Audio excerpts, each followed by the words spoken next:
இந்த உலகத்துல பல மலைகள் இருக்க, ஆனா ஒரு மலையை மட்டும் யாராலும் ஏற முடியல. அந்த மலை தான் கைலாயம். இது வெறும் மலை இல்லை, இது சிவபெருமானுடைய கொடியிருப்பு.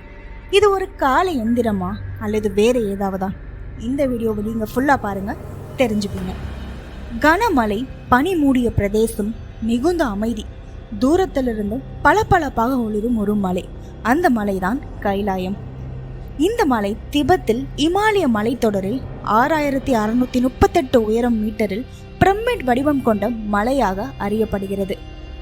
கைலாயத்தை ஏறுவது எப்படி இருக்கும்? நீங்களே ஒரு கணம் நினைச்சு பாருங்க. பலரும் முயற்சி செய்திருக்கிறாங்க, ஆனா சிலர் பாதியில் எங்கோ காணாமல் போயிருக்கிறார்கள். சிலர் திடீரென்று உடல்நிலை மோசமாகி இறந்தும் போயிருக்கிறார்கள். சிலர் அங்கே நடந்த விசித்திரமான சம்பவங்களை நினைத்து பைத்தியமாகியும் இருக்கிறார்கள்.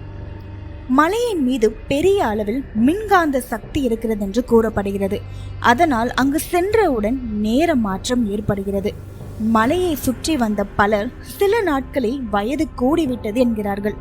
இந்த மலை நேரத்தை மாற்றும் சக்தி கொண்டதா? மாயன் பிரமிட்கள், எகிப்திய பிரமிட்கள் எல்லாம் ஒரு கோட்டில் உள்ளது. அதனிடையே கைலாயமும் இருக்கிறது. இது ஒரு அதிசயமா? புராணங்களின்படி இது சிவபெருமான் வாழும் இடம்.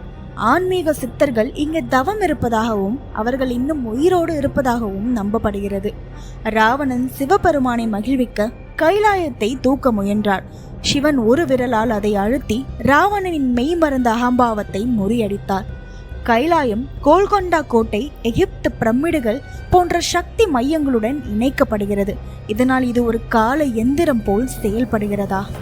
இது ஒரு இயற்கை நிகழ்வா இல்ல மறைக்கப்பட்ட ரகசியமா?